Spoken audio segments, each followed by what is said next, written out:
If you've watched any of the online news recently, then you're aware of the fact that today is the day, or was supposed to be the day, of the rapture. So let's talk about the rapture. And the very first thing I want to say is, and this is going to be the most controversial, it isn't in the Bible.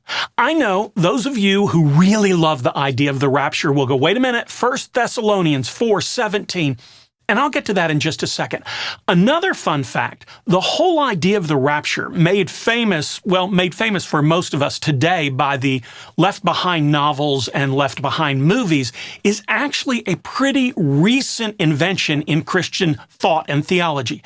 For most of the church's history, Christians read 1 Thessalonians 4, where Paul says believers will be caught up in the clouds to meet the Lord, as describing Jesus' return. The dead will be raised at that moment, and the faithful will go out to meet him.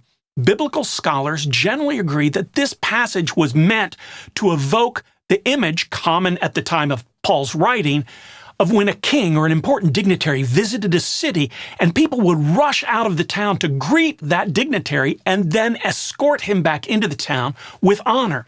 That's the picture Paul is drawing. Believers rise to greet Jesus and then accompany him as he comes to earth. The word that is translated here as meet is used 2 other times in the New Testament, and it always is used to mean go out, greet, and escort back.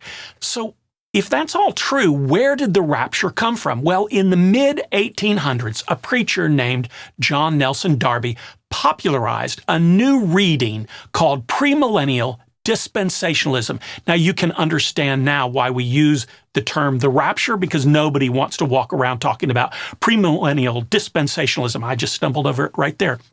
In his interpretation, Darby said this meeting in the air for him became a separate event.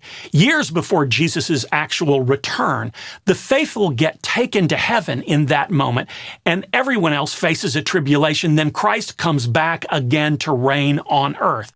And the whole idea probably wouldn't have caught on the way it did without the printing of the Scofield Bible, which was in the early 1900s, which included the idea of the rapture in its notes.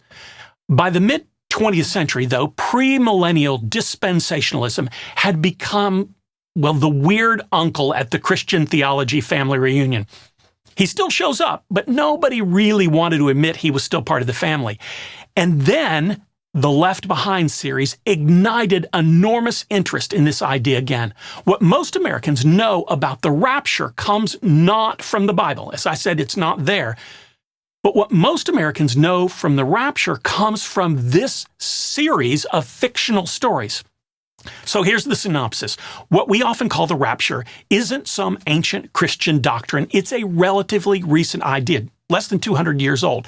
The original passage was more likely about greeting Jesus and escorting him to earth as a returning hero.